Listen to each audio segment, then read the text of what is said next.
Welcome to the only place where real, raw, and vulnerable conversations happen with IFBB Bikini Pros to give you an inside look at their struggles, strategies, mindset, passions, and all of life beyond the stage.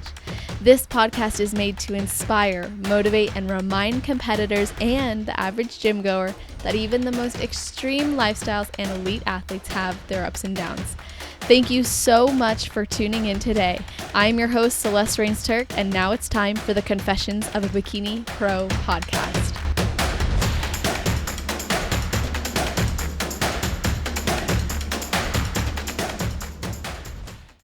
Today's athlete is a mother, makeup artist for competitors, baker, coach, and a sales manager by day, who was born and raised in Costa Rica before moving to Utah at age 15. She started her fitness journey after a bad depression that came from going through a divorce, which then led her to starting bodybuilding. And she did 3 shows back to back from 2017 to 2018, earning second callouts at her first show, 3rd and 4th place at her second show, and then 7th at her 3rd show. Of course, determined to win in 2019, she went back for her 4th show ever and won the overall, which is incredible. Then went on to do her first national show, placing 7th, and then doing 2 more national shows, coming super close to a pro card, getting sick with COVID right before USA's, and leaving her in bed, which is a whole story I'm excited to hear, for 2 weeks straight. Her desire took over and she went on to win her pro card. And so it all paid off at USA's. She has since done 3 pro shows and plans to compete again at the end of this year. Welcome to the show, Daniela Benitez. How are you doing? I'm doing great. Thank you for having me. I'm You excited are welcome. to have this conversation with you and to get to share my story. Yeah, me too. I'm so happy that you're here, and I want our listeners to know we're also doing a video. So to those of you who are tuning in, if you would prefer to watch us have this conversation, just go to YouTube, type in celestial_fit. You will see a playlist for Confessions of a Bikini Pro podcast, and Daniela will be there right away. Unless you're listening in the future, you'll find it in that podcast playlist. So before we jump into everything, I always got to know if there's anything you do or think about right before your heel hits the stage. What was that? Is there anything you do or think about right before your heel hits the stage? Ooh, I think it's just like don't fall. That'll do it. I try to like just stay calm and just kind of try to like zone out and just listen to the music that they're playing so I can just kind of like relax and stay as calm as possible. But it's just my focus is just like don't be nervous, stay calm, don't fall. Yeah. Honestly, sometimes it is really just a simple reminder, because people will look at how you pose, which you pose really well, and they'll be like, how could she ever worry about falling? But it's nice to hear from a pro who's done 3 pro shows that even you still have those types of thoughts. I just feel like every time you step on stage, the floor is not the same.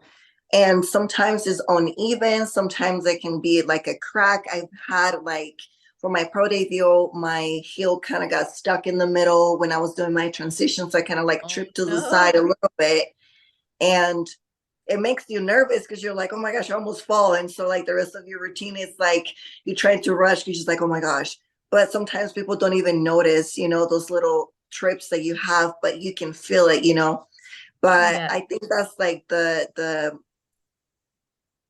part that makes me the most nervous, because it's a stage that you have never more likely stepped on before. So you don't know how stable it's going to be. But yeah, I guess I feel like even if you're a pro, you always get nervous getting on stage. I'm really glad you brought that up, actually, because I think for people who haven't competed before or maybe have only competed once, you can be surprised how different each stage is. And that's why you'll hear competitors backstage like, okay, how was the stage? When at least, when class A goes out, when you're an amateur, you're like, so what was it like out there? Because they'll be able to tell you, oh, well, there was a box and all the boxes connected in the middle, so be careful in the center. Or there's a few Yeah. bumps or cords on the stage. So if you can go to an check-in meeting the night before and they have the stage up already, sometimes promoters will actually let you walk it before and see it. So to anyone who doesn't know that that's sometimes an opportunity or available to you, talk to your coach or talk to the people at the show and see if the stage is available to be looked at or even walked on. Or if the morning of they have a pre-show competitor meeting, generally it can happen on the stage. So you can actually see how it'll feel. I really like that idea. I think like check-in days are so hectic that that's the last thing you're thinking of.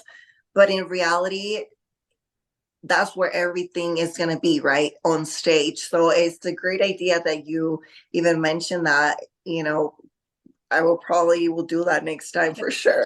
I'll be like, here are my Yeah. high heels. Can I try your stage?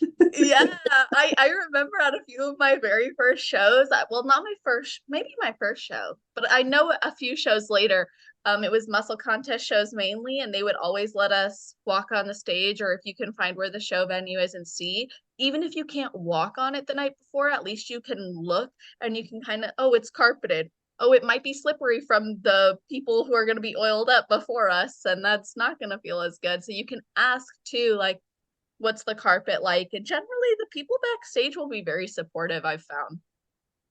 That's awesome. That the carpet thing was like the first time I stepped on a stage with carpet, I was like, oh my God, what is Mm-hmm. this?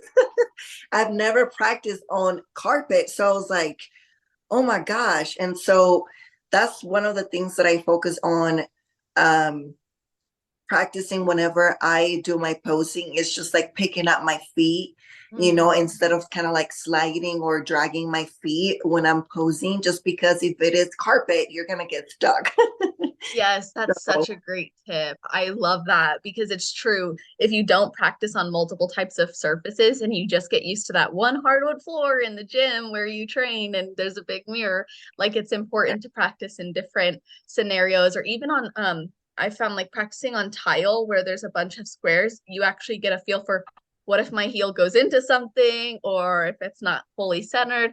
It feels really good. So I think those are some really awesome tips. And I know you bring a lot of that confidence on stage. And I think it's really awesome to see how you've grown too as an athlete. So let's go back to your journey and your journey specifically to your pro card. And then we'll kind of go back to the beginning. But you had some ups and downs and you ultimately did win it after being sick. So I want to hear that story. Like, what made you want that title so bad that you went from bed rest to stepping on stage and winning your pro card?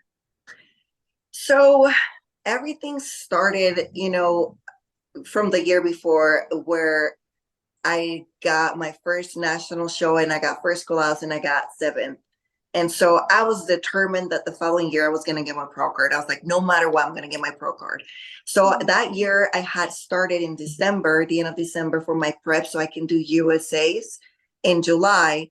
And so that's when COVID happened. They started canceling shows, moving shows, and they actually ended up moving um, USA's all the way to December. And so it's like, I've been prepping since December last year. I'm not going to prep for a whole year. And I'm like, I'm not doing that. I'm going to step on stage on the first national show available. So that's kind of how like it happened. So I ended up like doing multiple national shows and I was so close. So I did Pittsburgh, and that was like the first national show after COVID. It was the biggest show, I think, in history in bodybuilding. And there was over 2,500 competitors. Just bikini, I think there was like a little bit over 700 or 800. Oh my God. It was crazy. And I ended up getting scratched, long story. But at the end, they let me get on stage. I did just like um my posing and they did call outs. I ended up getting third and I was like, okay, this not went as planned. Then I did the next show. I think that was Universe. And the timing was really off on my peak. And my peak wasn't, I didn't hit my peak. So I ended up getting fourth place.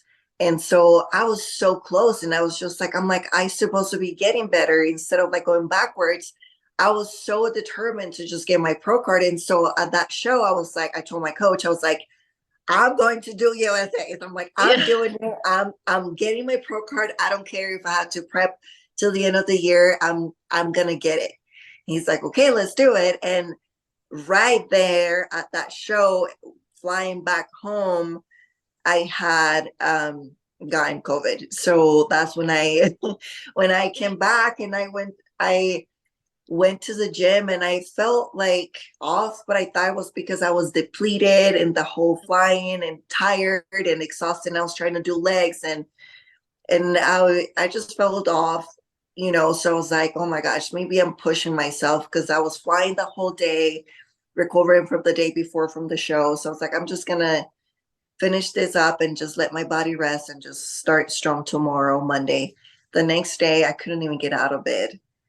I was in so much pain, like my ribs, like I couldn't even sit up. It was just so weird.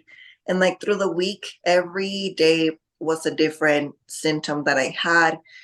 First, I couldn't like get out of bed. I was in so much pain in my body. The next day, I had like um my sinus pressure was really bad and I had really bad headaches. And I was just falling asleep like I didn't even realize when I would fall asleep like for 4 hours zone out and like wake up like what day is it? It Yes. was just bad. And then after, you know, like I started getting like um a little bit of a hard time breathing, but it wasn't too bad. And fever. Then I started like out like my sinus was so bad, like blood was coming out of my nose. I couldn't even, I wasn't eating. I tried to do cardio on my fourth day. I couldn't even sit on the chair of my bike. I couldn't, I was so dizzy and weak. And I was like, never mind, just went back to bed. And so I was not eating enough or even like following a diet. I was just eating whatever people was dropping off on my door. And whatever my son could make for me or whenever I could, I will stand up and just eat whatever. And it was like that probably like a week and a half. And the last two things that I got was I lost the sense of smell and the taste. Um, and then after that, I was, you know, I was recovering. I was fine. I just had those two symptoms. Everything else was gone, thankfully. And then my coach was telling me, he's like, so do you want to do USAs? And I'm like, uh, I'm like, I'm like, I just got fourth place in my mind, right? Like, I'm like, I just got fourth place and I haven't followed my diet or anything, the gym or cardio for 2 weeks. I'm like, I'm 15 pounds heavier. Oh, wow. And I'm like, because I was like taking medication, you know, Yeah. I was retaining water Yeah. because of all the food that I was eating that was off plan. And so I'm like, I have to lose 15 pounds in 15 days. Like, I can't do that. He's like, yes, you can. And I was like, that's crazy. He's like, you can do it. And I'm like, that's 15 pounds in 15 days. It's like a pound a day. You're like, are we He's like, looking at the same info? and he's like, you can do it. And I was like, okay, if you think I can do it, sure, I'll try. You know, I'll push myself. And so I remember the first day I went back to the gym after COVID, I was doing legs and it took me 5 hours to finish my workout because Oh. I was just pausing in between for so long because I needed to catch my breath. I was like almost like blacking out in the gym because it was like, you know, I couldn't breathe. It was just hard. And I was out of breath, like, so, and I wasn't doing too much weight either. And so I did it. I did lost 15 pounds in 15 days. I showed up to USA's and I got first place. Um, and I got my pro card. And it turned out to be that I am the first Costa Rican bikini pro. Oh my Yeah. gosh. That is Yeah. so cool. I did not know that part. Yeah. So it's I mean, I don't people in Costa Rica, they don't consider me you know, because I live here. But you know, Costa Rica is in my heart. Even though I Yeah. don't live there, I still say I'm Costa Rican. I was born and raised there. And so I was the first bikini pro That's that don't cool. live in Costa Rica. to get the pro card. You're Costa Rican blood, and that's so Yeah. awesome that you could represent that way and earn that after such an intense journey. And hearing your story of resilience and commitment after doubt was really interesting to me. It sounds like your coach encouraging you to do it was enough for you to remove the doubt of, can I really do it? And you committed to it. So how did that like 2 week time period look as far as your prep goes to achieve such a result, actually feeling kind of the way you were still feeling? It was a really extreme diet. I wouldn't recommend it. Obviously, it helped that I didn't have my sense of taste and smell because Yeah. I was eating tilapia 5 times a day. Yeah. So I was eating straight up tilapia, 2 gallons of water, 1 cup of coffee. Holy crap. That's it. Yeah, so this is why you wouldn't recommend it. Yeah, no, that's not healthy at all. Um, I wasn't doing any fats or any carbs, and um, I reached the goal that I wanted, and but I don't know if I will do it again, but just because I feel like after that, I was binging a little bit after that show and I gained a lot of weight. And so I feel like being restricted for so long, it kind of like triggered that a little bit. And I have had, like binge eating problems when I started competing because I was not educated about it. With my first coach, never really talked about that, never knew anything about it. And my reverse was not good at all. And so I feel like that's probably what I wouldn't do it again, just because of that. Because for me, my relationship with food is more important than anything else. Mm. But no, it's amazing to know that I was able to do it. It makes me happy to know that whatever I set my mind to do, I can do it. And so that's what I can get out of that, situation is that it doesn't matter whatever your goal is. If you really set your mind to and you work hard for it, you will achieve whatever goal you want. So I That's a did. really cool lesson. You really did. And that makes me wonder if part of getting into fitness and bodybuilding post divorce was to actually create that resiliency within you, or see if you had it that you just talked about experiencing with USA's and that commitment. Like, is that part of what led you down that path? So yes and no. My main concern was how I was feeling. I was depressed, I was sad, I wasn't really doing anything, with my life, and I felt lost. And I feel in that moment, that's when, you start listening to people. And at that time, I had my ex mother-in-law that was trying to help me. And she was just telling me how, oh, you need to get like some pills like for depression and this and that. And I always been kind of against, taking medication for depression. Like I feel like there's so much more that you can do to help yourself to avoid being on medication for those things. And so I talked to my um oh, I can think of the word. Doctor? Well, it wasn't really my doctor. It was like more of like that helps you with like therapy, a Therapist? therapist. Yeah, Counselor? Yeah. a counselor. Yeah. So I talked to him and I said, hey, this is how I'm feeling. Is this something that I should be considering taking antidepressant pills or whatever? And he was like, it's normal for you to feel this way based on what you're going through right now. It's normal. And he said, if you really want to help yourself, what you can do is you can go 1 hour to the gym. That will be equivalent to taking one pill for depression. Hmm. And I said, oh, really? And I'm like, say less. I'm going to the gym. Yeah. So I started because he told me that was going to help me with my depression. So for me, Wow. it was just more of an urge to feel better because this is where my son comes in place. He's my motivations, he's my everything. And so I wanted to be a better mom for him. I wanted to be a strong woman for him.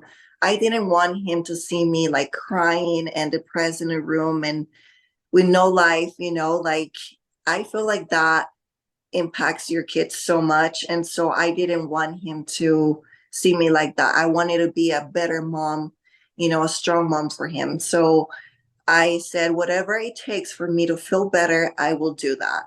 And so I started going to the gym. I did not know anything, girl. I was like lost. I was like YouTubing stuff, like seeing Yeah. people in the gym, what they were doing in the little corner, just kind of trying to Yep. do abs or cardio, and that's how everything started, just because I wanted to better myself to get out of that hole that I was in for my son, just to be a better mom for my son. So yes, in a kind of way, it was to build that resilient, person that I know I have in me. But the main reason was because of my son for sure. Hmm. How do you feel that it's affected your son to this day, like having the bodybuilder lifestyle?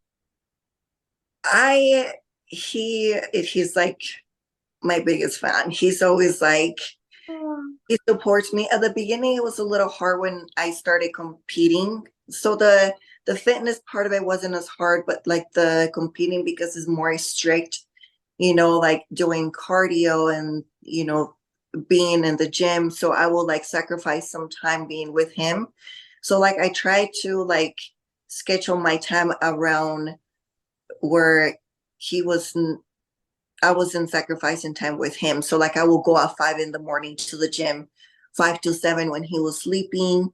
And then so I will have the afternoon so I can spend time with him. So now it's different. He's turning 16. So now he's actually into the gym. He's going with me. Like he like tries to like eat healthier too. So I think that has helped him, you know, see me. He always tells me like, Mom, you're so strong. I always look up to you because you're like, you know, you like he always tells me like that, whatever I want, like I'm a go-getter. Like I'm a fighter. He always tells me like he admires me a lot. He wants to be like me. He like asked me not too long ago, he's like, I just wanted to ask you, can I start coming to the gym with you and like do back and like shoulders and stuff? And I Oh. said, cool, yeah, let's do it, and so it makes me happy, to see that I can make that influence in him, and I know that our relationship has grown so much because of that, because now I'm in a better place, a happier place, healthier place, not just physically, but mentally. And we have such a good bond and such a good relationship that, he can come to me and talk to me. We do fun stuff, and so it's just my relationship with him is just amazing. So it's Oh, that's awesome. That is so cool. I imagine it's hard enough being a single mom. So having your son and you have such a strong relationship must make that a lot better. oh it's amazing. He's just I always tell my friends he takes care of me more than I take care of him. Oh, He's like that's every cool. night he comes to my room. He's like, Mom, do you need water? Do you want me to turn on your fan? Do you want me to turn off the lights? Do you want me to wake you up tomorrow morning? Oh, he's gonna be such a good guy. You're raising He's such a such a good gentleman. kid. He's amazing. He does a lot here in my house and he helps me a lot. Like whenever I'm on prep, if he sees that I'm tired, he's like, Mom, are you gonna cook dinner for me or do you want me to cook dinner for myself? So he asks, like if I'm tired, for the most part, I still try to be a mom, even though he's older and he can do it himself, but I still want to spoil him. So like I, try and make him dinner every night, whatever his favorite stuff are. But sometimes I'm just drained and exhausted, mainly by the end of the week. And I just like, dude, no, you do something for yourself. I'm tired. Or sometimes I just like buy him whatever, but he is really thoughtful about everything and really, really caring for sure.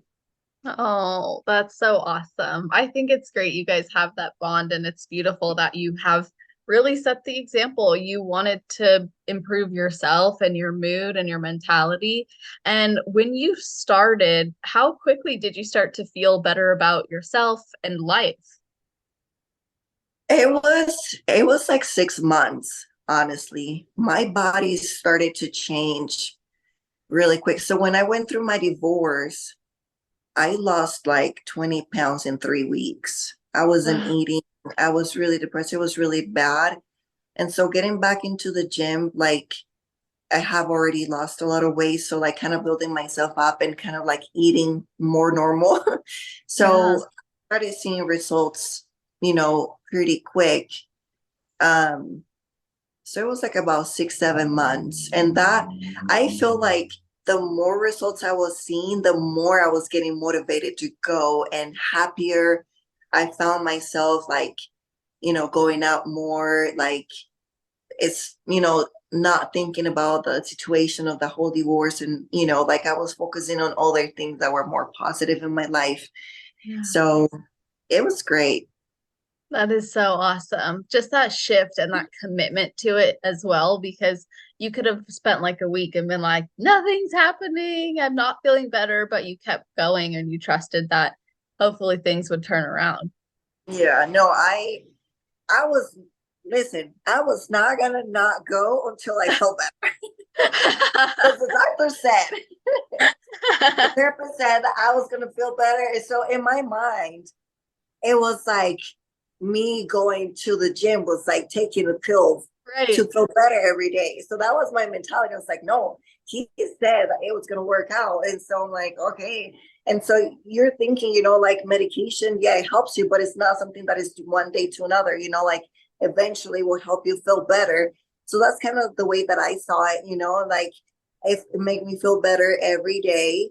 And so it motivated me to continue to go. And I was really determined that I was not going to let anyone or anything like crush me down anymore, that I needed to stand up for myself and be better.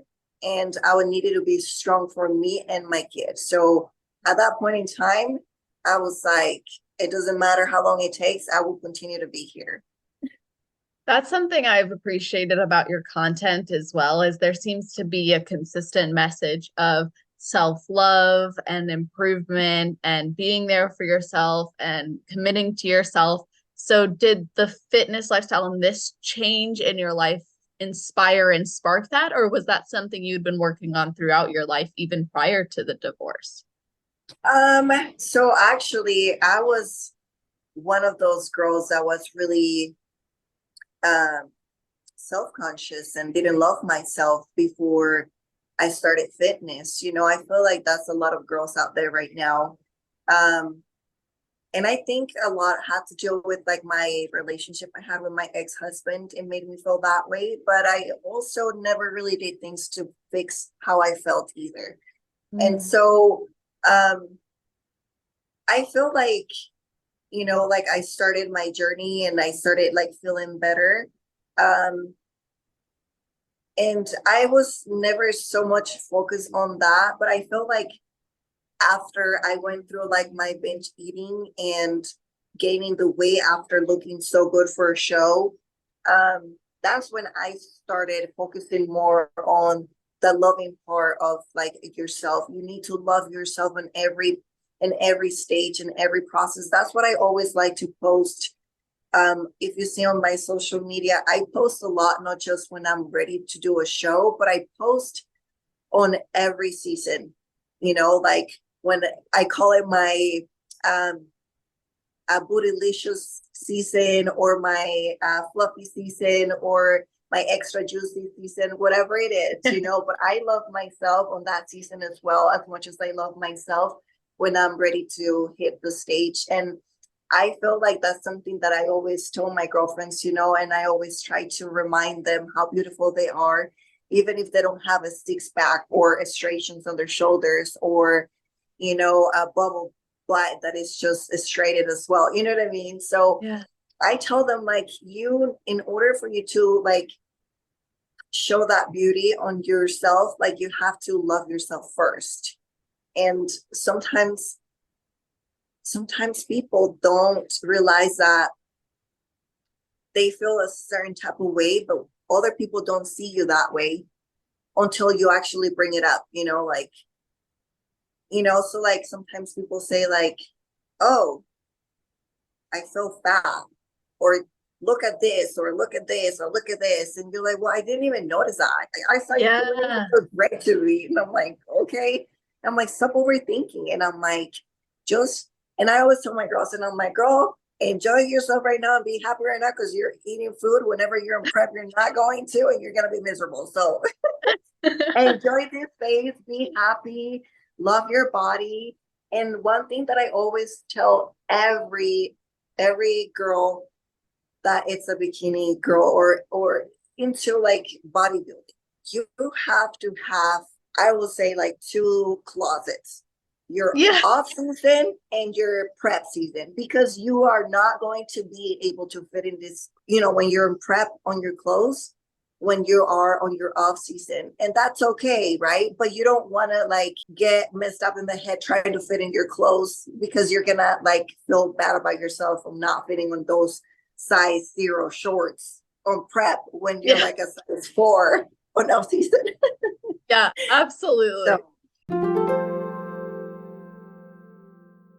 Say goodbye to the post-show blues and make peace with food and your body through the 7-day coaching series that is built to support you in embracing your improvement season. This is a free coaching series that I have put together to support you in eating without guilt or judgment, knowing how your relationship with food, yourself, exercise, and your body reflects in other areas of your life, really get clear on your prep identity versus off-season identity, and finding balance after a competition, as well as improving your body image. Plus, there's even a bonus training for those of you who do enroll, and this is going to change the way that you feel in your improvement season, change the way you feel about yourself, food, and your body. If you want access to this, you can get instant access to the trainings right now by visiting www.celestial.fit/post-show. No, that's really great insight. And I love that you post all the seasons. And what I appreciate too is when you post it, you're not saying like, oh, I don't like this season, or oh, I wish I was lean. You're like, look at this growth, look at this progress. I'm really proud of myself. I'm excited to see what I'm building. I'm excited for the next phase, or this feels really great. Like you can tell there's a essence of acceptance and gratitude versus judgment and criticism. yeah, I try to. I feel like we can be our worst criticism. Is that how you say it? Critics. Our worst criticize. Is that how you say it? Our worst critics. Our worst critics. Our Yes. worst. Okay, that's what I'm trying to say. So we Gotcha. can be our worst critics. And I feel like I believe a lot in the power of the words that you say to yourself. So like if you're constantly like talking negatively to yourself, you're going to start believing in those words, right? Like if you're always saying like, well, I'm fat, I'm ugly, or my hair is horrible, I feel like it gets to a point where you start believing those things. And I feel like you need to talk positive to yourself every day to feel good about yourself and believe that you're amazing. And don't get me wrong, I have those days too, where like some days I look in the mirror and I'm like, I feel bloated today. What did I eat last night? You know what I mean?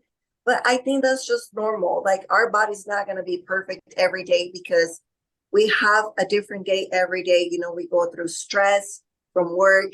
We can be retaining water, or you can be on your menstrual cycle, or whatever. You could have had like a cheat meal the day before. So our body changes every day, and it can look different every day. And so it's hard, but you have to just continue to accept yourself and love yourself however it is.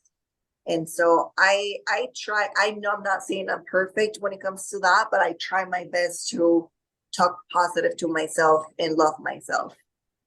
That's so powerful. It's like you're not expecting perfection or to always feel amazing about yourself, but because you have practiced things that make you feel better when those thoughts come up, you can implement them and shift that mindset to a more loving one. And I think when you do that as well, what tends to happen is how you're speaking to yourself starts to influence your actions. So when you see yourself as a binger or a fat or too far gone, you start acting in a way that demonstrates those beliefs versus when you're telling yourself you're worthy, you're lovable, you're amazing in this season, you're strong, you're athletic, you're fit, you're committed.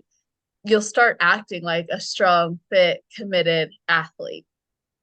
Yes, 100%. Like sometimes like I struggle, with my prep, which I feel like everyone goes through certain times in prep that you struggle and you're like, oh my gosh, I just don't want to keep doing this, or I'm like tired, or I don't even want to go to the gym. And so in my head, I'm just like, you're a bad bee, like get your shit together. And I'm like, you need to do this, like do it. You can do it, And it's like the same thing in the gym. Like I'm like trying to push myself and I'm just like in my head, just one more, you got this.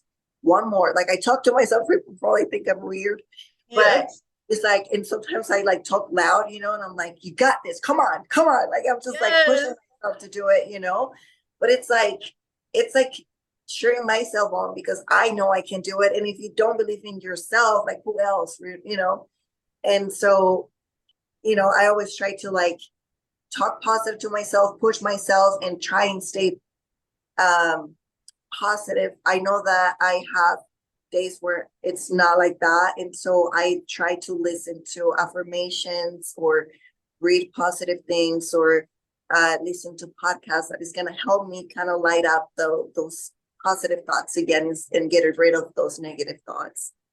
Those are some really good tips as well. And like learning to try out new coping skills and understanding which ones work for you too, it can be really helpful. So I think it's awesome and great ideas for people to try because maybe it'll work for them too. And I want to talk with you a little bit about just your day-to-day life because it can be challenging, right? And you have a lot on your plate. So I can imagine there's those days where you have to remind yourself you're a bad bitch. So let's talk about what a normal day looks like for you. So how do you set it up? I mean, I listed it all off in your intro, but how do you set it up for success so you can not just kill it in all of your roles and also as a competitor, but also as a mom? So I have schedules for everything pretty much. So like for my son, I know that I have him every other week from Wednesday to he goes with his dad from Wednesday till Sunday. So those are 5 days that I know I will have more flexibility. I don't have to worry about like being home and spending time with him or like making dinner for him. So I know those days I have that more free time. Monday through Friday, I have my job 8 in the morning till like around 3 or 4 or 5, just depending. So technically I'm done by like around 3, but like I have to be clocked in on my phone until like 4 or 5, just in case customers call. And then I do for the clients that I train, I create a calendar on Sundays and I have a group chat and then I just put the calendar there. And then I always tell them, hey, this is the calendar for this week coming up. If there's something that you need to let me know that you have going on that day, you're not going to be able to make it, we can make arrangements. So I just kind of like set my my week for success on Sundays just to make sure that everything is ready to go. I put everything on my calendar. I do my fasted cardio in the morning. So I wake up in the morning, just depending what time I go to sleep, but I try to go to sleep, early enough, like around 11. That's early, okay. Early. My goal has been to like be in bed by like 10 or 10:30. But it has gotten better. So it's like around 11 instead of 12 or 12:30. But I go to sleep and I wake up usually around 6:30. So if my son is in school, I wake up at 6. So then I can be here by 7. So I can take him to school at 7:15. But now that he's in summer, I usually go at 6:30 and I come back here like around 7:30. And then I get ready for me to leave for work, be out the door like at 8, 9, just depending on the day.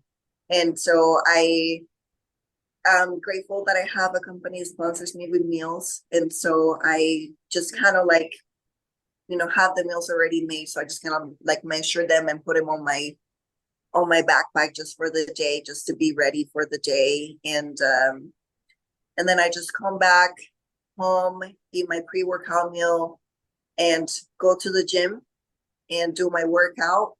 Then usually by the time I'm done, my clients are arriving. I train my clients. If it is my clients that are competing, then I do posing after with them, and I also do posing.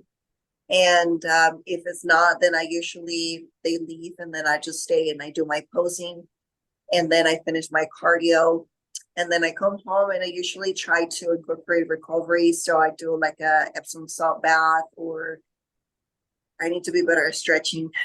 I know. You don't have to tell me. Yeah, it's a so I've been trying to incorporate that too, but sometimes you just want to get home, and but yeah, so just recovery. I come home. If my son is at home, he's always texting me when I'm in the gym, Mom, you want to watch a movie tonight?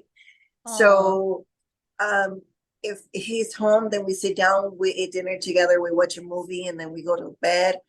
Um, if it's a Tuesday, we have movie Tuesdays. It's a $5 Tuesday, so we go to Yeah. the movie theaters and watch movies on Tuesdays. If there's a movie that we want to watch. And if he's not here, then I usually just lately I've just been going to the pool or jacuzzi or whatever and just kind of relax for a little bit, just to kind of breathe, because my day is like pretty busy. But yeah, so that's like me every day. Wow, I love that. It sounds like the calendar is your bestie in If it's making all of not that work. there, it's not happening. I need to Yep. put everything on my calendar.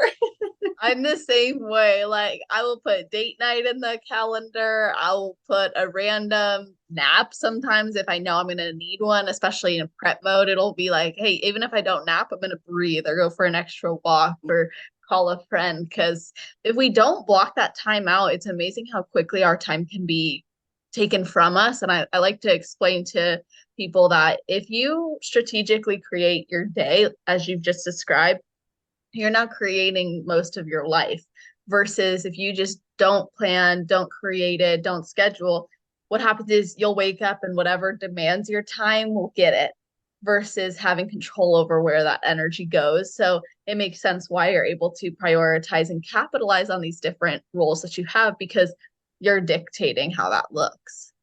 For sure. I never have time, honestly, to do anything, right? But and my friends tell me, it's like, well, wait, where can you do this? And I'm like, listen, I never have time, but for my friends and family, I make the time. So Yep. you tell me when you can hang out, and then we can set it up for that day. Like, um, I don't know if you know Savannah Joy. Yeah, I just had her Yeah, on this year. She's amazing.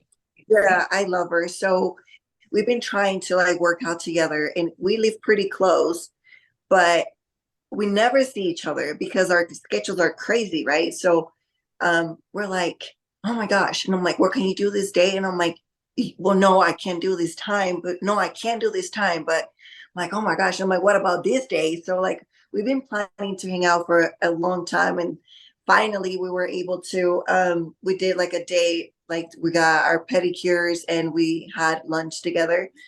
And Oh. then this past Tuesday for the 4th of July, we had a workout together that we've been planning. Like we had to cancel like 3 times, I think, or 2 times because she couldn't make it. And then another day couldn't make it. So it was just Oh, crazy. But it's, you have to, I always say, like, I don't have time, but for the people that I care, I make the time for, you know what I mean? So the same thing with my mom, or my family, if they have anything going on, I'm like, let me know ahead of time so then I can plan on it and I don't have anything else going on, which my family is really bad about it. They always like decide things the same day. I'm like, yeah. sorry, I can't. I know. You realize I just spent the last like hour making plans for 3 months from now with my friend. I need to know so we can make it happen. I know. And my family is funny. They're all Latinos and they're like, well, we're gonna be here it's at 5, but everybody shows up like at 6:37. I'm like, I'm supposed to be somewhere else at 7. I'm like, what the? I'm like, okay. It's just Yeah. funny. You're like, now I know.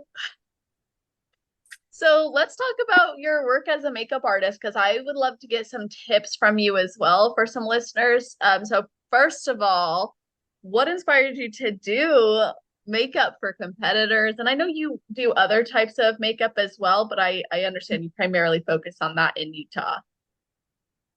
So I started and I think that's why I love bodybuilding too.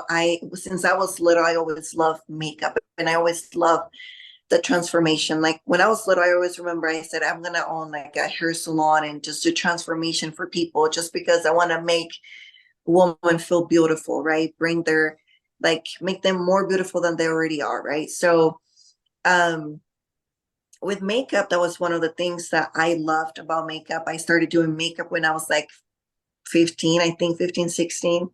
I will like get all my high school friends for like photo day, do their makeup. Oh, And so it was just a transformation, like the before and after. I was just like, oh my gosh, they look so beautiful. And I love that. And I think that's why the bodybuilding part of it, like the transformation, the before and after, a transformation in fitness overall, right? And so I did makeup for other occasions, never really promote my business too much. But with bodybuilding, I was like, oh my gosh, I need to do makeup for shows. And I'm like, because I've always done my makeup for my shows. And so my friends started asking me to do it. And I was like, okay. So then I started doing it and it just kind of just worked all together, right? Because everything just kind of fall together. I don't know. It's just, I'm like, I do makeup, but I don't really do it for anything else. And I'm like, I'm just gonna do makeup for shows because I love makeup and I love bodybuilding. And if I can incorporate it and make it work together, why not? And so I love it. I love doing the makeup. And I think I even enjoy doing makeup for shows more than makeup for like any other occasion, just because the athletes are so tired and exhausted, and usually we don't take care of ourselves in the last 2 weeks. yeah. We're just like on a ponytail, sweats, and it's like trying to like survive, right? So whenever you get to that point where like, oh my gosh, today's my day and I want to feel like everything comes together. It's not just your face, but your whole body, the tan, the makeup, everything together. I just love it.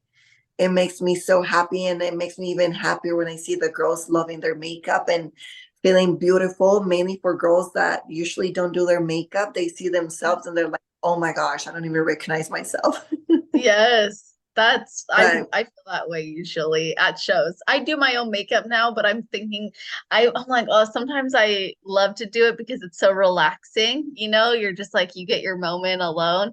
But then other times, like it's so nice to just have it done because of exactly what you said. Like it's your moment to just be pampered and chill. Like when I got my hair actually done for me at North Americans, I was like, oh, I miss this. Like, I'm going to start doing this from now on. It's like such a nice investment. So, you did say you like to see the transformation. You like to see them happy with it. And especially when they don't, we haven't maybe taken care of ourselves in that type of aesthetic way.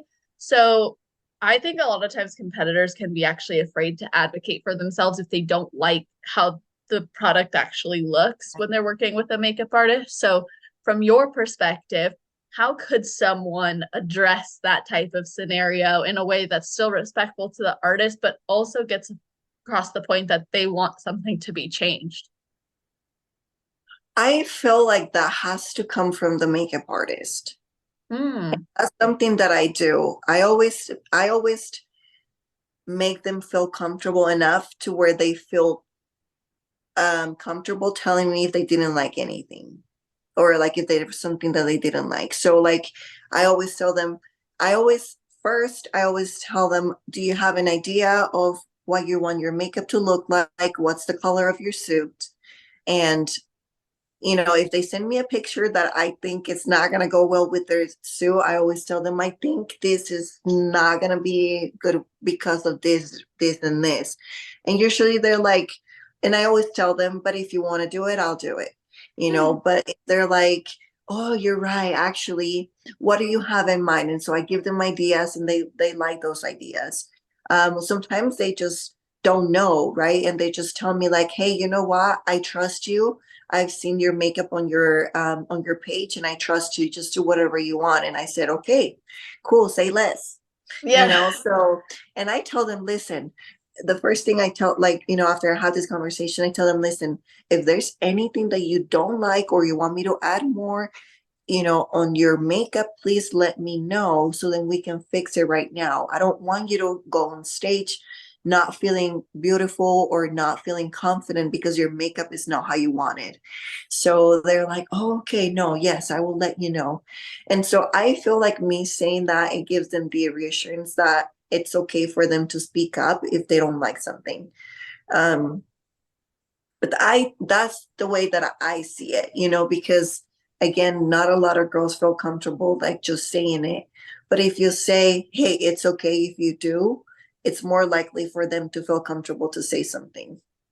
Absolutely love that. I think it's so important for any service provider to be able to have that open line of communication. And that actually leads me to my next question, which is what should people look for when they're considering hiring someone for makeup? Like, what are maybe some green flags and some red flags that they can be looking for? Maybe what should they be asking the artist if they are considering between a few different to do their makeup?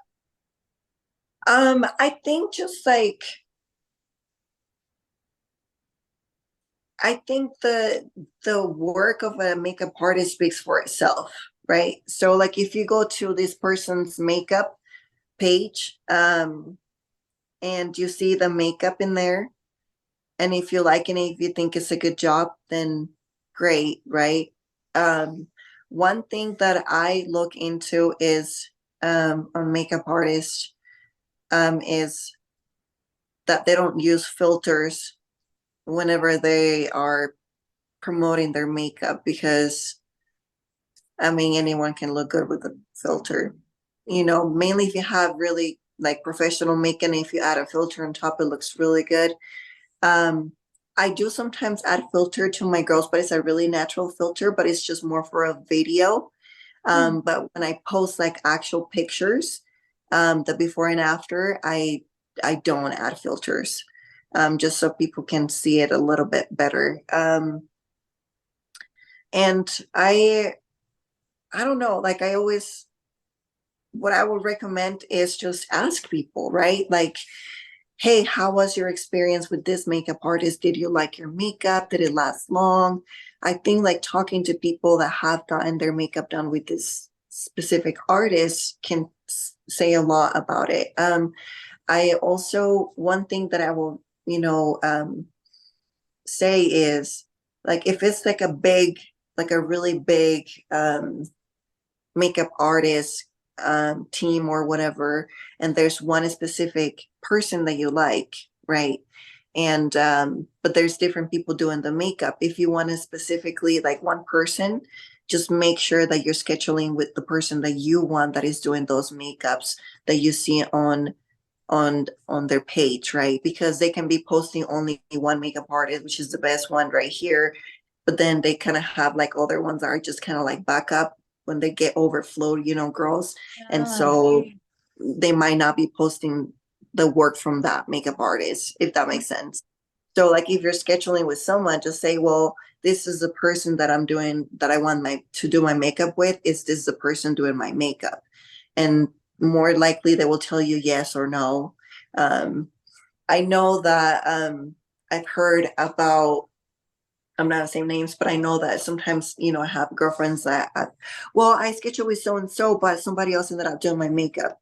I'm like, Yeah. oh, and I'm like, and is that what you put on the option? Well, no, they were so busy, somebody else just did my makeup. I was like, oh, okay. Yeah. I think that's one of the things that as a client or customer, you need to make sure that you're getting what you're requested or what you're paying for.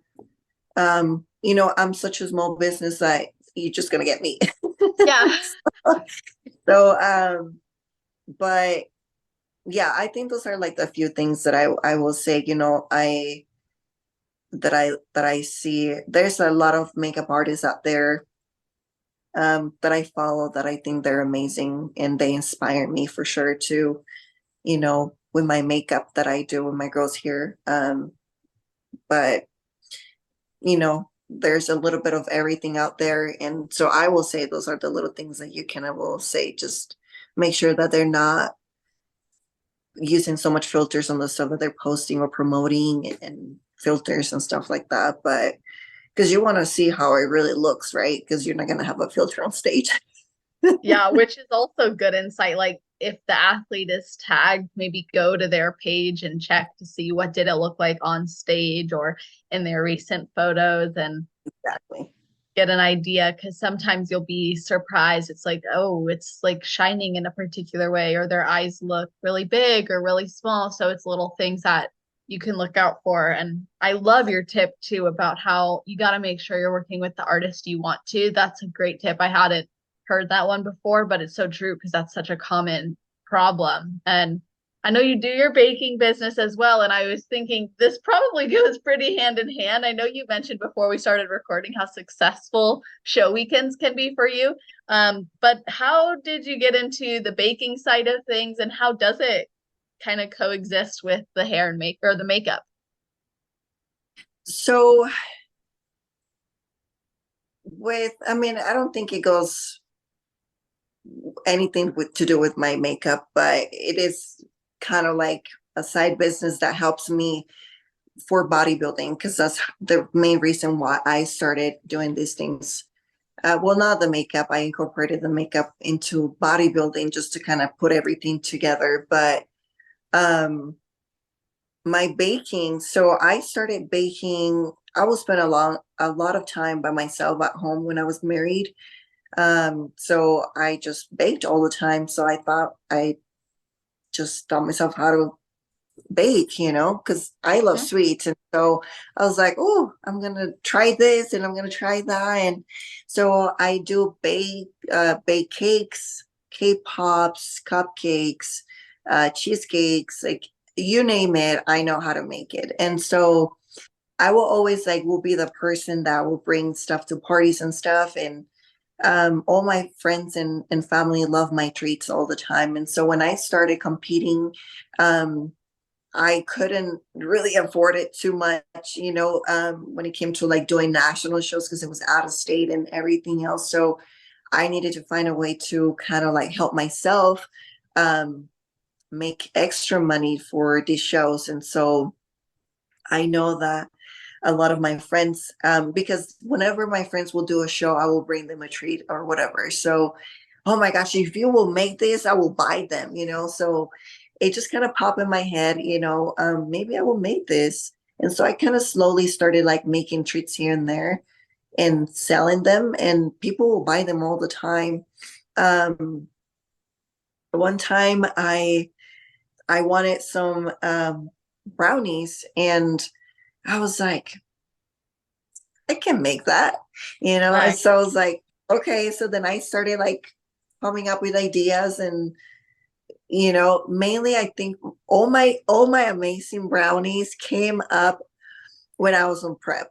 I'm sure I Okay. was thinking All that. the, all the crazy combinations and everything just came up. I'm like, when you're in prep and you just want to eat everything. I'm like, oh, these will sound good with this and this and this and add this and this and this. And so I remember I will make all these treats and stuff, and I will just go to my friend's house, and I'm like, I can't have this, but you need to tell me if it's good. And they're like, okay. So they will be eating and trying all my treats, just to give them the approval, But I started making the brownies, and they turn out pretty good. And so I was really afraid of making it like a side business just because I was afraid that I was not going to be able to handle so much of handling everything, right? And so I didn't want to create a page for it. I didn't want to be posting and all this stuff. I just wanted to do it sometimes just to kind of get some extra money. But I wasn't promoting enough, and it was kind of combined with my personal page, so it was just kind of messy. And so my coach, he's um he has made such an impact in my life, and he has influenced me um to be better and to try so much more in life, and to believe in myself that I can do anything. And so he was like, do it. You'll be okay. He's like, your brownies are amazing. They will sell, like, just do it. And I was like, okay, sure. So then I actually did it. I created my Oh, page and I started promoting, and it was it was so much. I was making them weekly. Every week I will wow. make them brownies and boxes every week. And it got to a point where it was a little bit exhausting, just because I will be in prep and then I had so much going on too.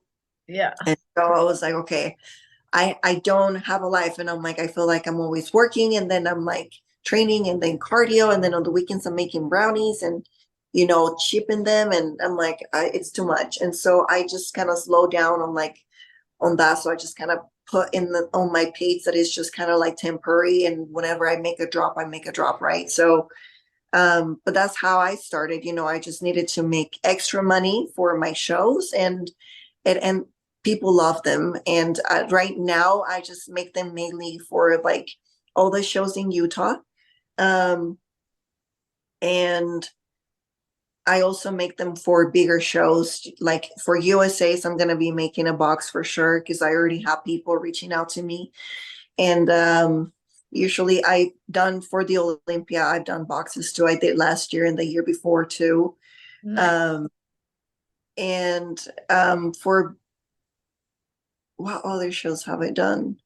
I think for Pittsburgh, um and for nationals, I think in Miami, which is not in Miami anymore. But Yeah. um they, I will pre-order like a week before, and people, and so it will give me enough time to know, like, how many boxes I have, how many boxes I need to chip, because I send them out of state too. So I send them to Hawaii, New York, New Jersey, Florida, Texas, everywhere. And usually I send them to like the hotel, the host hotel, if they're staying there. So I like it when I do it here in Utah, because I usually go to check-ins and I take the boxes and I give them around whenever people are there, and I Oh, get to see the people and thank them, for their business and for supporting me. But yeah, it's pretty crazy. So I'm trying to just kind of do it on bigger shows and like local shows now, but I do send them anywhere. okay, that's good to know. And I think that's super awesome. And I love that you made something you were already good at, that you already perfected, and you saw that you could take it and start selling it. Did it change your passion for baking at all, or do you still enjoy doing it? I I'm gonna be honest. I feel like when I'm on prep, I enjoy doing them more when I'm on prep than when I'm not in prep. And I feel it's because when I'm in prep, I know that I can't have any. And just making them, it gives me this satisfaction of like people enjoying them. Yeah. Um, but whenever I'm not in prep, I catch myself like, oh, there's a little piece of Oreo here, there's a little M here, or so I'm like, I need to stop. So like I enjoy it more when I'm in like deep in prep rather than like in off season. So I usually don't make them as much in off season as much as in when I'm in prep. I don't know if that's Interesting. weird, but Yeah, I wasn't expecting that. So let's talk about your next show and your next steps. I'm really curious about what you've been working on, because you made some serious improvements from winning your pro card to then your pro shows at every show that you did. It was really amazing. And you would update your progress as well, which when I was looking through it, I was like, that is some serious growth. And so I'm wondering, what is the feedback you're working on now? And how are you working on that to bring it in November, right? Yeah. So what my body has always been like, I've always had like heavy bottom and smaller upper body. So when I got my pro card, my feedback was you need to grow your upper body just to kind of be more balanced. And so for my pro debut, I I probably added about like 6 pounds of muscle in like 7 months. Wow. Um, it was, again, I went in through that little binge eating, and that kind of helped, Yeah. Yeah. So There you go. Bonus. I was eating, but I never, so like my thing is like, even though I might be eating, more than what I should be eating, I've always will work as hard as I'm eating. You know what I mean? So like I'm working hard, never miss my cardio, never miss my sessions. I'm always in the gym. I'm super dedicated when it comes to that. So never miss a day, always in the gym. So the way that I think about it, it's like a second job, like I have to be there. And kind of like a job because I actually enjoy going to the gym, but that's the way that I kind of see it, like I can't miss it. I need to be there. It needs to be done. So I don't even think about it as like, oh, should I do it today? No, it's like, no, I need to go home and get my shit and go to the gym. You know what I mean? So, with that being said, I put in the hard work and everything. I increased all the muscle mass. And when I did my pro debut, I just had a lot of stress and I had a lot of things going on. My look was better, but my conditioning was not. And so I was not conditioned enough. My feedback was like, you just need to be more conditioned. So I took some time off. I was like kind of checked out. I feel like I was really in a good mental space and I needed to take a break, even though they told me that I didn't need to grow anymore. I just needed to be more conditioned. So I felt like I needed it. So I remember I went to Costa Rica, took some time off, just kind of relaxed, came back and started prep again for a show in December in Texas. When I did that show, once again, two judges told me that I look like Laura Lee, that I have a really good look, that I have everything there, but I needed to be more conditioned. They told me your glutes are a little bit too big. So with conditioning and getting rid of like that little fat, that extra fat you have on your glutes, it will come down and you will be right there. So my ass was too big. And so I needed to bring down my glutes and hit more conditioning so my hamstrings will pop more. So I did that show, and then after that show, I started prepping. I took some time off for the holidays or whatnot, and then started prepping again. And then I did a show in Vegas. That was the last show that I did. I went through a really hard time. I got some really bad news like 2 weeks before, and my prep just went to shit, honestly. So it was up and down. Like some days I was doing my cardio, some other days don't. I was crying, not crying, eating, not eating. And so my look was crap. And so me being determined of doing something that I want to do so bad, I still stepped on stage knowing that I wasn't ready, which I shouldn't have. But they said the same thing. You look great, you look amazing, but you need more conditioning. And so I was really close. I probably would have needed like 3 more weeks of like dieting and prepping to nail my look, but I was checked out mentally. And at that point, I couldn't do it anymore. So I just kind of like back off, took time off, and been working on myself since then. And so this time around, I started like strong on my prep, and I haven't been perfect, to be honest. You know, I have my days, but I'm really determined to go where I want to be, which is the Olympia. So I'm determined to get that pro card, and no matter what it takes. And so right now,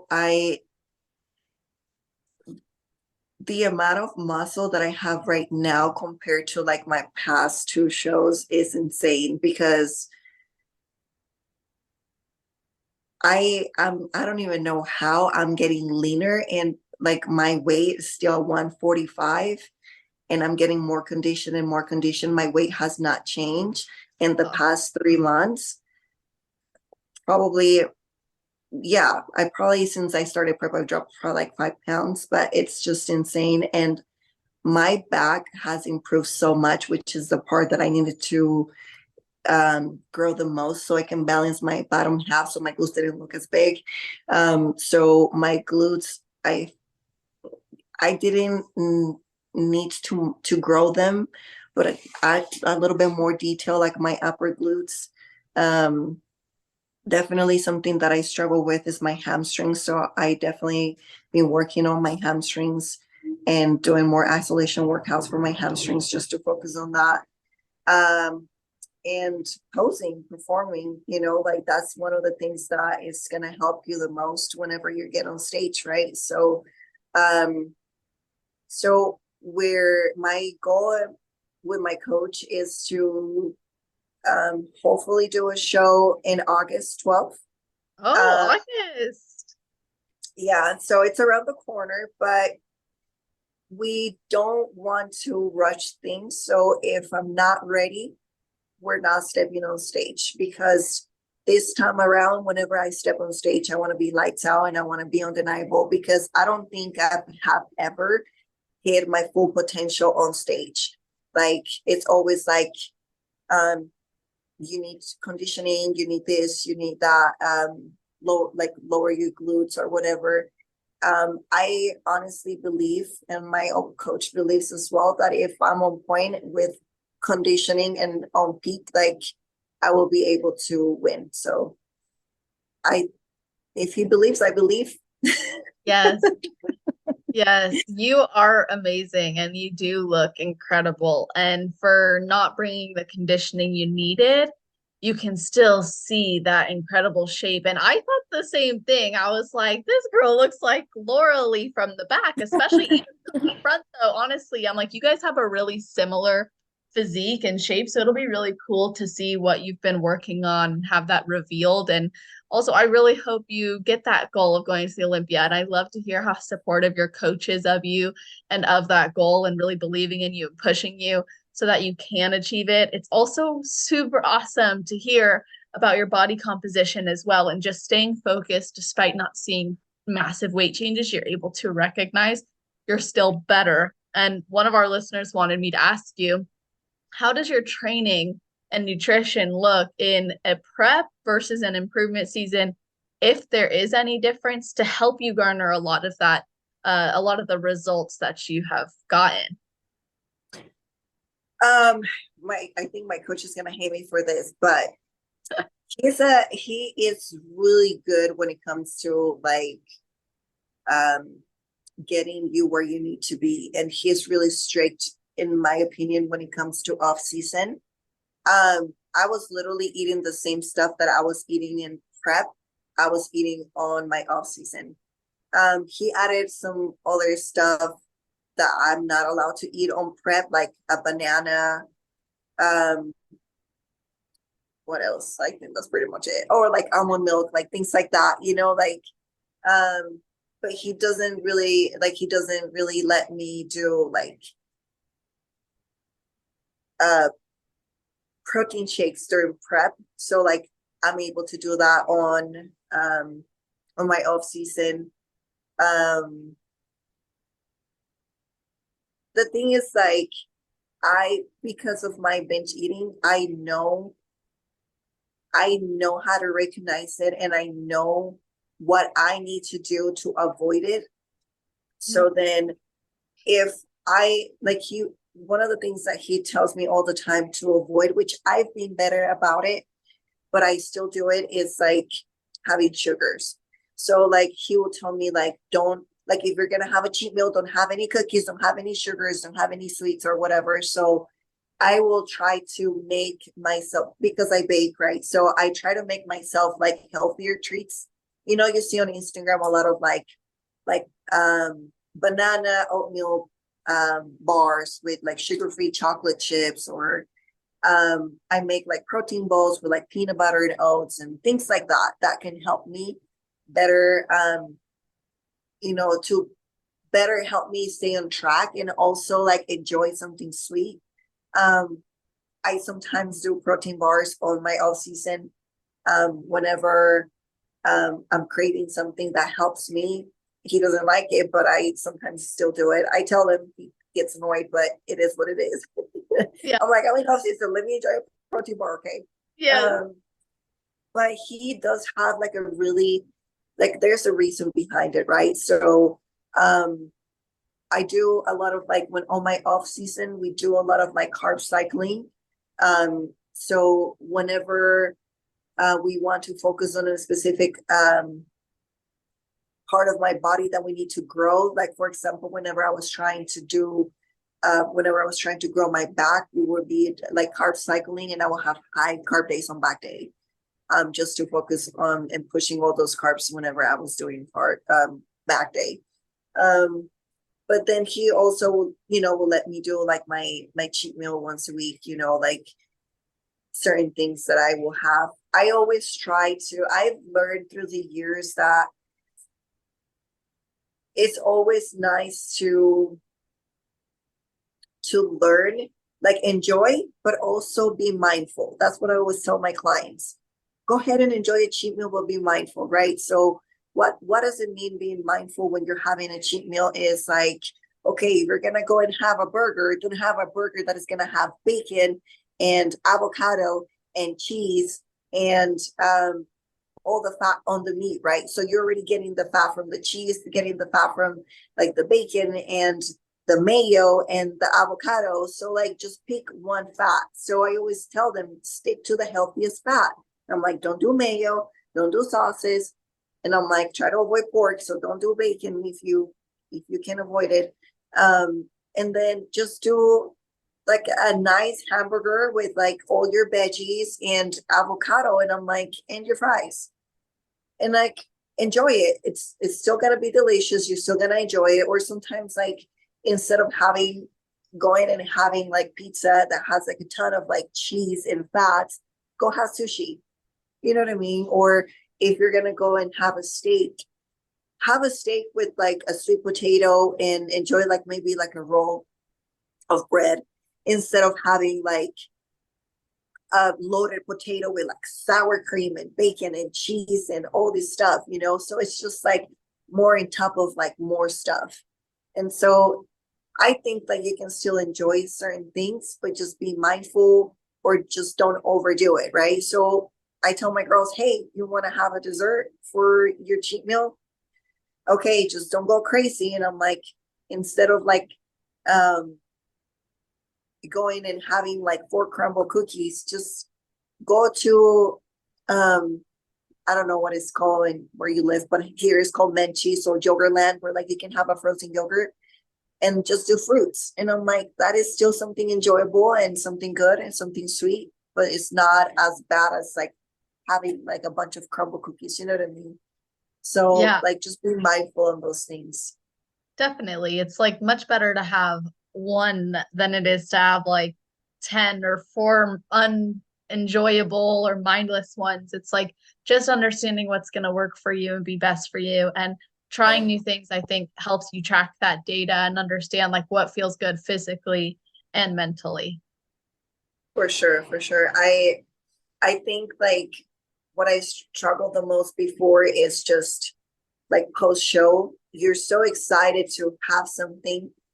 And one thing that I noticed a lot of people do, mainly like new competitors, And I did too. I'm not going to say that I didn't, because I did too. So anytime I will go to the store and I will see something that I couldn't eat, I will buy it and save it. Yeah. So by the end of my prep, I had like a whole box full of like stuff that I was supposed to be eating after my show. But in reality, you're not going to eat all that stuff, right? And so I remember for Pittsburgh, I had my friends brought me like a big box of cookies. I had brownies that I have made. Then I made it some other like I made this like Oreos with like a Reese's in the middle, dipped in chocolate. Like I had made this like cover chocolate truffles, this like bunch of stuff. And we went to Pittsburgh and we had donuts and we had like a bunch of stuff, like insanely amount of stuff. And I felt so sick after, and it triggers that want of sugar over and over and over again all the time. And so I don't do that anymore. Like if I see something like that I want and I'm like, well, I guess I'm not gonna try it because I'm not gonna buy it. You know what I mean? Like it is what it is. If it's available later on, whenever I can have it, then I'll have it. Or sometimes what I do, I'll buy it, but I make brownies with it for all the people to try it. So and then I used to like there's like company because I love cookies and I can't figure it out how to make these cookies. So I love certain companies that make cookies, and I'm like, I remember they used to do like drops, and we're like, set your alarms, we need to get these cookies and freeze them, and and I don't do that anymore. It doesn't bother me anymore, like I'm not paying attention to those things anymore. Right now I'm just focused on like my prep and honestly at this point, like what I was thinking, if I'm gonna go and do a show, I probably just either make me some of my protein bars that I make for breakfast, like the breakfast bar that I make with banana and oats, or probably just not even have anything, just because I know myself what is going to trigger me and get me to a bad place that I don't want, So I think like a lot of people don't speak about these things, and those are things that it should be talked about, because a lot of people go into these shows and they have all this food and they go and eat all this food and they just feel so sick. And then they just don't know how to handle it after that because their coaches never really talked to them about like reverse dieting properly or binging eating. And exactly. So it's hard, but I'm really open about it. I always talk about it. And that's one of the things I talk to my girls when I do their makeup. And I'm like, has your coach told you about reverse dieting? Oh, I love that you do that. And I'm like, have you? And I'm like, listen, if this is your first show, it might, because this is not something you can explain to someone that has never done a show. Like that hunger you feel after a show where you want to just keep eating. It's like unless you actually experience that, there's no way someone would know how that feels. It's just crazy. But I always tell them, and I'm like, listen, I know you're excited to eat your stuff, and I'm like, just be careful, be mindful. You've been dieting for too long. You might, get sick, and I'm like, just be aware, pay attention to your coach and your reverse diet, and be mindful of that. And if they haven't talked to you about it, just make sure you talk to them and reach out so you can have a good plan. And I'm like, you work so hard, you look amazing, and I'm like, it will be sad for you to put all this work and time into your prep to get ruined in 3 weeks after your show. You know what I mean? So they're like, oh my gosh, I did not know that. Thank you for talking to me about it. But it really surprises me sometimes when I hear this girl saying like, well, I don't even know what reverse diet is. I'm like, oh my God. Yeah.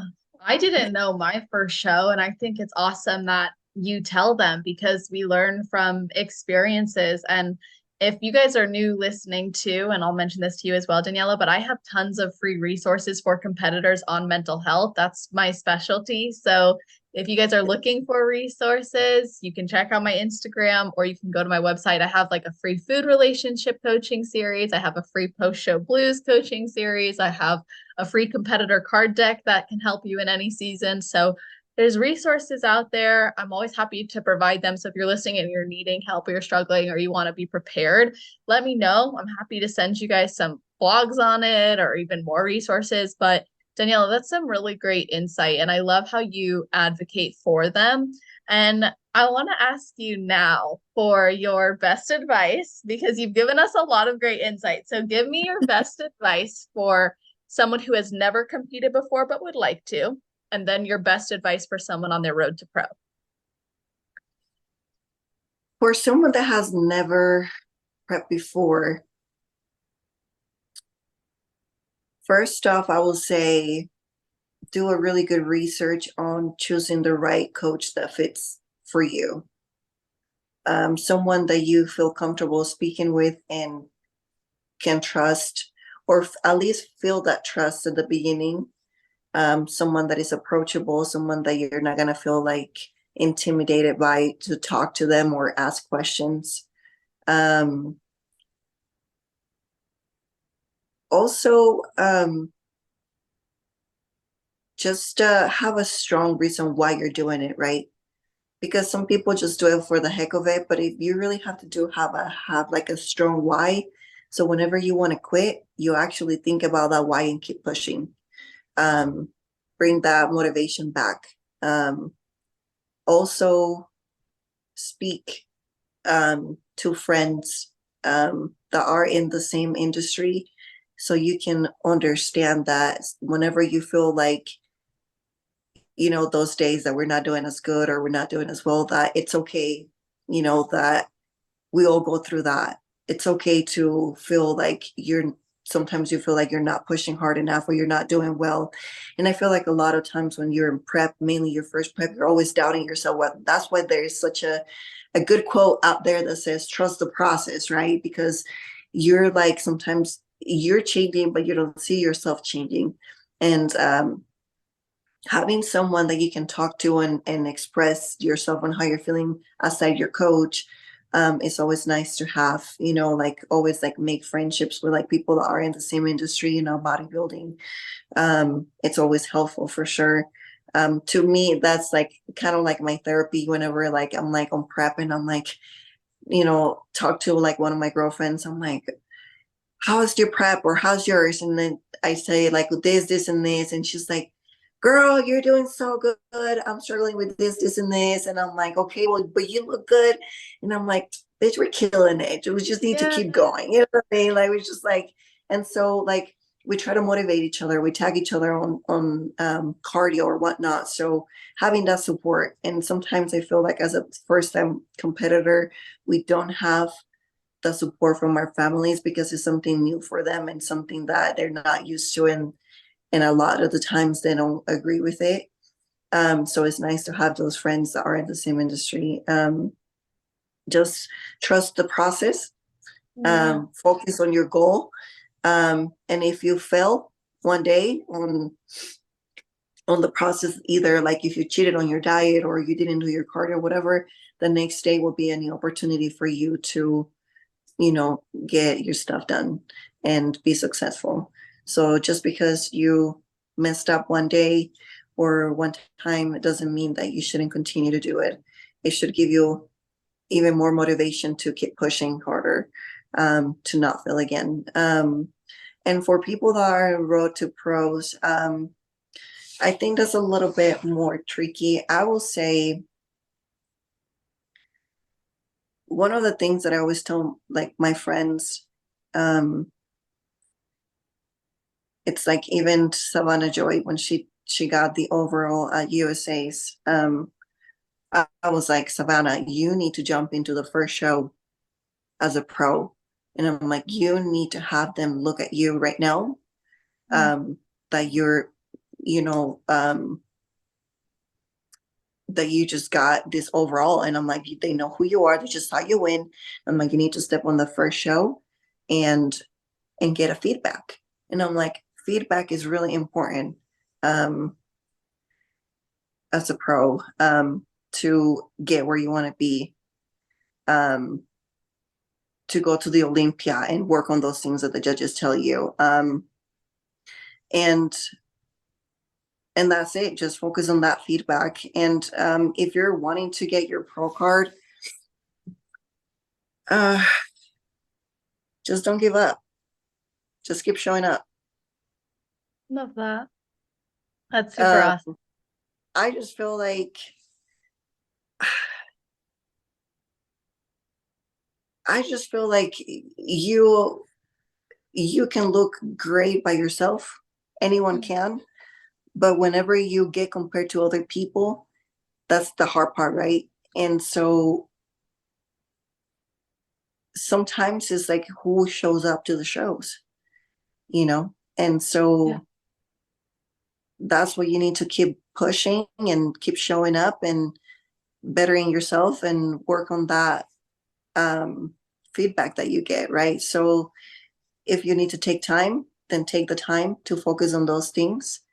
I see a lot of people, they just jump into one show to another when they tell them like, well, no, you need to grow your glutes. Well, you're not going to grow your glutes in 3 weeks. Like, Right. take the time, the off season, work on that, focus on that, and I feel like the off season is where you need to work the hardest and where you need to focus the most on improving yourself, because that's where the changes matter, right? Because you're improving those things that they told you to improve. I feel like some people in off season, they just take it kind of like a break. I don't need to do anything, but no, that's when you need to work the hardest. Um, but just keep working. Don't give up just because people tell you not to do it. It doesn't mean that you shouldn't stop. Like if it's your dream and if you believe in yourself, just keep showing up, keep pushing. Um, Listen to your coach, the guidance. If you're not happy with your coach, then move to someone else that can give you the attention that you need. Um, but that's about it. That was really awesome advice all the way around. That was super amazing because it's something that whether or not you've competed before, you can actually apply that advice too. And if you haven't competed before, your initial advice was really insightful to help someone get started on the right foot. Of course, I want everyone to follow you, maybe reach out about getting some of your brownies and treats, and also about makeup if they're in Utah. So, can you let everybody know how they can connect with you and follow your journey and maybe work with you as well? Yeah. So I have my brownies page. It's called Tika's Brownies. So usually says like orders closed, but you will be able to sign up for the alerts for the story. So I always post my boxes that are available on my story. I always say like, hey, this is the box that is available. I have this many boxes available. So you will send me a DM. Usually I take the payment and then I write down your name and then I will send the box the next day to you. Sometimes I do pre-orders where I do for like bigger shows like USA's that I'm going to be doing. I probably will be doing pre-orders like a week before. So I'm going to be taking names and people and payments and then make all the boxes and then just send them out. Usually I try to send them like at the middle of the week for the people that are competing. So they can either get it to their house on time or they can get it at the hotel, whatever, depending on when they're gonna be, because some people leave super early for the shows. But I usually arrange that with my customers. For my makeup, it's called BU Makeup. So that's mainly for local people. Sometimes I do makeup outside of Utah if I travel somewhere. So like if I'm gonna be I might be going to USA's for one of to support one of my friends. So I will be doing her makeup. So like if anyone there wants to do makeup, then I can do their makeup for them. I usually just don't promote it because usually they just schedule through like the big sponsor. But um and I have my fitness page where I do my coaching for lifestyle and prep and also my posing. So just because you're not on my team doesn't mean that I can give you posing lessons. So I also do um, posing sessions packages for people that just want to get posing with me. And I do in person and virtual posing as well. And that is Fit Mode Fitness. You should be able to see all these pages on my main page, Fimotica. Awesome. And I'll have my assistant put all of those links too in the show notes page. So if you guys are looking for every single one, go to celestial.fit/podcast. Her episode will be at the very top. If not, scroll down to the category section. It is alphabetized. Not only will you get all those links, but you're also going to see a full summary of this episode, a bulleted list of the topics we covered, and episode timestamps. So if you guys want to share this with friends and teammates, you can let them know specifically why you loved it or what parts to tune into. So thank you guys so much for listening. And Daniela, thank you for coming on. Of course, thank you so much for having me. I just want to say that I really look up to you and all the stuff that you do for the athletes. And like, it's really nice to see that someone is out there trying to provide, knowledge and advice when it comes to all these things that a lot of people don't talk about. And so I really like that. And I really look, up to you. You're such a sweet girl, and you're doing amazing with this podcast. And so I just want to congratulate you on that as well. Thank you. You're so sweet to take the time to say that. I appreciate it. I would be massaging my cheeks for smiling. Thank you so much. That really means a lot to me. It's truly the passion, the purpose. So it's so nice to receive that as well, because it keeps me going. So thank you for saying. And I'm pretty sure a lot of girls are so grateful for having those advice that you talked about. And I will for sure refer all my girls to all those links and all those information that you're posting out there, because the more information they get, the best. And like I said, I also try to put the message out there and try to talk about what I come across with and share my experience. But I think that you have taken that above and beyond with all this stuff that you do. And so I'm pretty sure that a lot of girls appreciate that. Thank you so much. Well, I appreciate you. Stay on the line with me. I'll sign off for everybody else. Thank you guys for listening. Hope you have an amazing rest of your day, night, or morning, wherever you are in the world while you're listening to this episode. Just make it awesome.